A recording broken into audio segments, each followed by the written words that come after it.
So those two there have been going crazy ever since I put this owl out here today. Here they come. Every time they hear it, they just go absolutely nuts.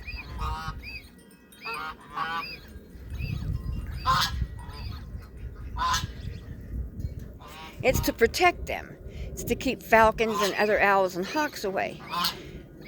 But I'm pretty sure they've probably heard this noise and they are not happy with it, because other owls have come in here. But this is to help deter all that. So I'm hoping it's going to work. I haven't had any trouble here lately, but we've been having some pretty severe weather, so I haven't seen too many of the birds flying around too much. So I'm pretty sure they probably have been keeping themselves where it's warm and dry.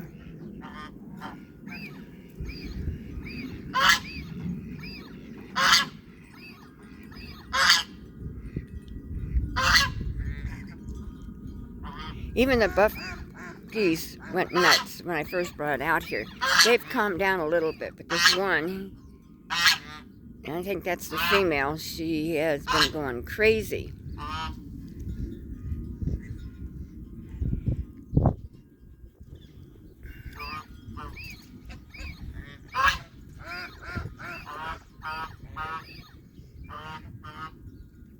It's solar powered, so but if it does start to run down and the solar can't recharge it enough, I can take it in and recharge it. It has a charger on the back that I can plug it in to the electric and charge it back up.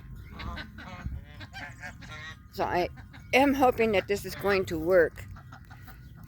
I put it on this post for right now, kind of low down here. Because when the owls and the falcons come in, they come in pretty low.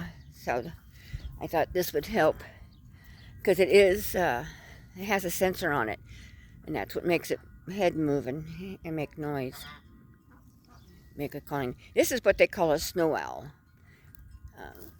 We looked at several different of them, and this one seemed to be pretty much.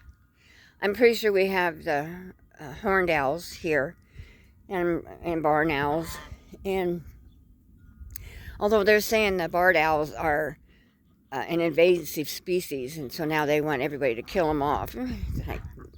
They're a rodent. They eat rodents and stuff, and that's why they're in barns a lot of times, is because of the rodents.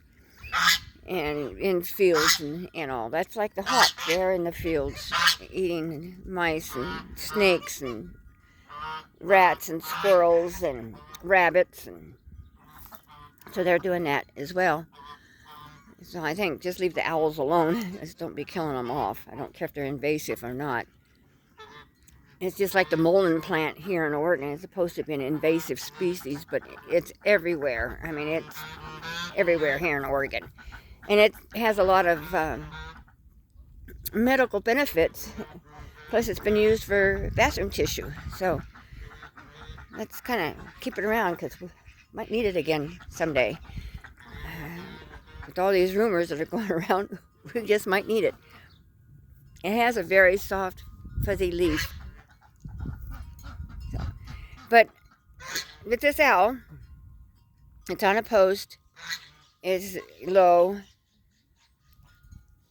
Now the buff geese aren't too worried about it. They don't act they're too worried about it. But those two Chinese Toulouse geese, they don't.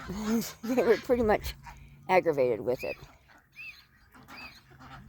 I think they're noticing that it's not bothering anybody, so they might think it's okay. But that could be a bad thing too, because then when the other owls come, then that could be a bad thing.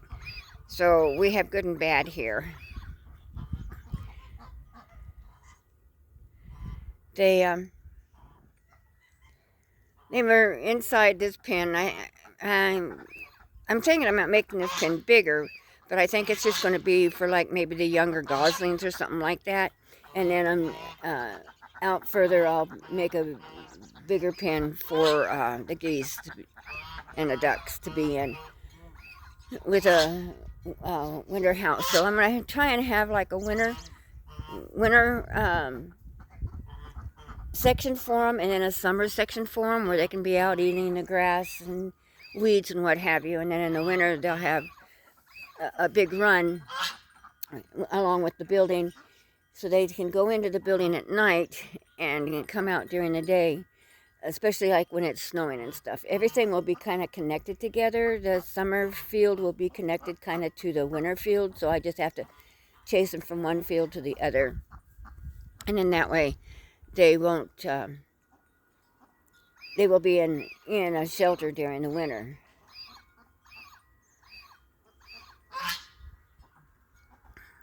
They're starting to calm down a little bit. They're not as bad as they were. So they are kind of coming down. And like I said, with the wind blowing, it's probably not helping any. The flags were up here to help deter the hawks and owls, and also because there's movement. And so with movement, plus I put up wind chimes, and that's supposed to also help deter them. But it didn't seem to, because I did have a duck that was attacked by, I believe it was an owl or a hawk.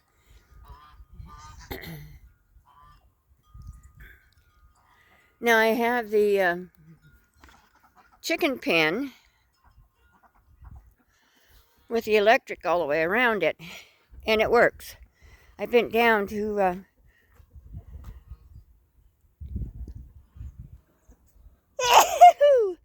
excuse me, to clean out the water troughs there, and I hit my head right on that wire there, and it zapped me good. I felt it. So it's like, But my daughter was saying when the wind blows, I don't know if you can see, when the wind blows,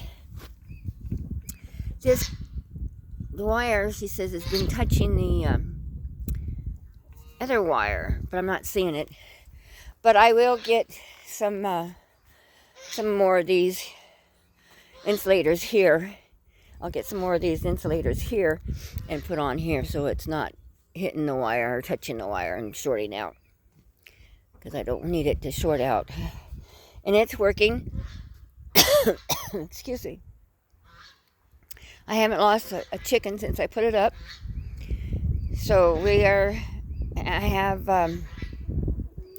12 more hens to put in here. And so this pen is going to be too small, and the house is going to be too small for the amount of birds that I'm putting in here.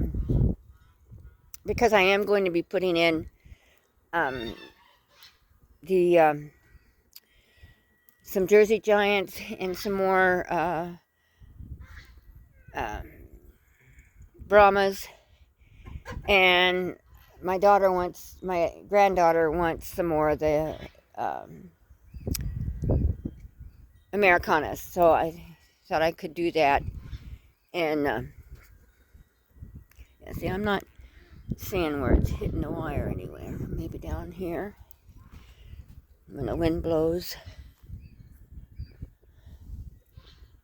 I'm not seeing it hitting it, so hopefully it's not.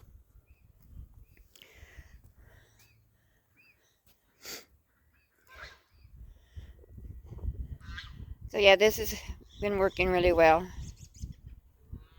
And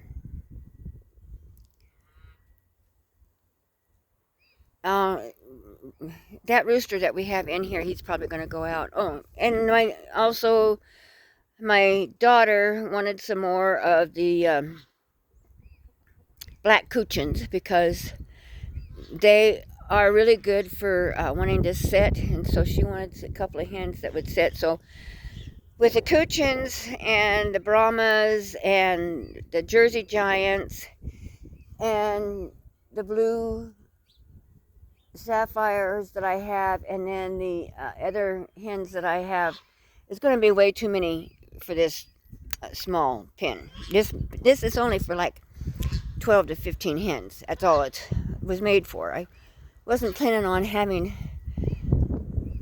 this large amount of hens, but I've been having a lot of requests for eggs, and chickens. So the last time I hatched out a bunch of these chicks, they were Brahmas and